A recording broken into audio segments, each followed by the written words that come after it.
आज हम लोग सीटेट के कुछ महत्वपूर्ण प्रश्न पढ़ेंगे। तो इस पहला प्रश्न है, विकास खाली स्थान से खाली स्थान की ओर बढ़ता है। सिर से पैर की ओर, जटिल से सरल, बाह्य केंद्र, विशिष्ट सामान्य। तो विकास जो होता है सिर से पैर की ओर होता है, जिसे शैफेलो-कार्डल का नियम भी कहा जाता है। अब दूसरा प्रश्न, लड़के बहुत शक्तिशाली और कठोर होते हैं तथा लड़कियां नरम तथा संवेदनशील होती। यह कथन किस तरह को बढ़ावा देता है? यह कथन जेंडर समानता, जेंडर समता, जेंडर सशक्तिकरण, जेंडर रूढ़िवाद। तो यह किसी एक पक्ष पर जब जोर दिया जाएगा तो वह रूढ़िवाद कहलाता है, जनरल रूढ़िवाद ये होगा।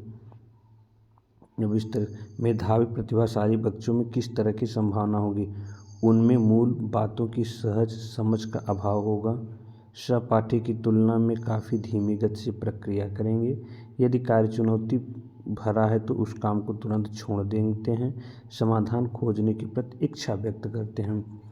तो जो मेधावी प्रतिभाशाली बालक की संभावना सर्वाधिक होगी, समाधान खोजने के प्रति इच्छा व्यक्त करते हैं, इसका सही आंसर हो जाएगा। विद्यार्थी किसके द्वारा बेहतर और प्रभावशाली तरीके से सीखते हैं? निष्क्रिय अनुकरण, पुरस्कार और दंड, जिज्ञासा अन्वेषण, कंठस्थीकरण। तो जो बालक होंगे प्रभावशाली बेहतर तरीके से सीखेंगे जिज्ञासा और अन्वेषण, क्योंकि जब बालक को जिज्ञासा स्वयं जानने की इच्छा होगी तो वह खोज करेगा और इस तरह से कार्य को करना सीख जाएगा। अधिगम किसके द्वारा नकारात्मक रूप से प्रभावित होता है? अध्यापक पाठ प्रदान करना, निराशा की भावना, विद्यालय के मुद्रित समृद्ध वातावरण, विद्यार्थियों की ज़रूरत के अनुसार व्यक्तिगत रूप से दिए गए अनुदेशन। तो जो नकारात्मक होगा विद्यालय का मुद्रित समृद्ध वातावरण, क्योंकि जो मुद्रित होगा पहले से वर्णित होगा और बालक को उनके आवश्यकता अनुसार शिक्षा देने की बात एनईपी कहती है। तो इसका आंसर सही हो जाएगा। निम्नलिखित में से कौन सा व्यक्तिगत कारक जो अधिगम को प्रभावित करता है? स्कूली माहौल, आनुवंशिकता, सांस्कृतिक संदर्भ, अध्यापिका का शिक्षा शास्त्र। तो अधिगम को व्यक्तिगत रूप से आनुवंशिकता प्रभावित करता है, जबकि ये तीनों स्कूली माहौल, सांस्कृतिक संदर्भ और अध्यापिका का शिक्षा शास्त्र ये व्यक्तिगत कारक न होकर सामाजिक कारक में आते हैं।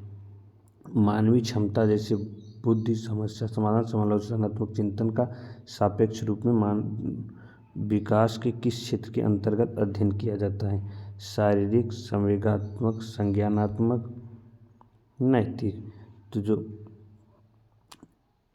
इनका अध्ययन किया जाता है समस्या समाधान, समालोचना चिंतन का, तो यह एक संज्ञान का पक्ष होता है, जिसके संज्ञा वाला ऑप्शन सी सही हो जाएगा।